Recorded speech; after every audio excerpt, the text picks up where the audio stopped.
Hi guys, thanks for watching this video.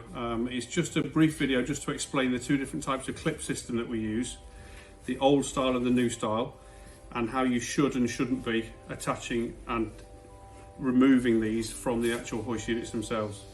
So if you see the first one here has two little special clips inside there. This is the old version, and those clips are designed to help to hold the sling in place once it's clipped into the hoist. The issue we've come across a few times with these now is sometimes these get snapped off because instead of lifting the sling straight up to disconnect it, people are pulling at a slight angle and it's actually twisting those and snapping them. So we've now moved over to the Dosec style clip, which is more like a shaped keyhole. So that removes any issues of those snapping pins. I'm just going to show you how to attach them to the hoist and how you should be removing them. So we start with the old one first. It goes over the hole and pulls straight down into place, and you'll hear it click. When you're removing it, it has to be pulled straight up and then remove it from the hoist.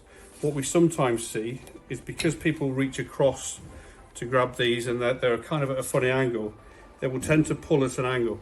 So if you pull diagonally and up, it catches on those clips, puts a lot of pressure on them, and it weakens them over time. And you may then start to see these snap. It won't affect the safety of the sling, but obviously if you notice damage to a sling, you need to get things replaced. So the new one is much easier. It goes on in exactly the same way and pulls down. Again, it should be lifted straight up, but this one, there's nothing that can snap if you do pull it at an angle. So these will last a lot longer and you won't have any issues with any smaller parts inside there snapping off. So they're the two different types, depending on which one you've got. If you need to, you can order the new slings now with the new clips, which will last a lot longer. I hope that makes sense to everybody. Any questions, feel free, just give us a call here at Harvest and we'll answer any queries you've got. Thank you.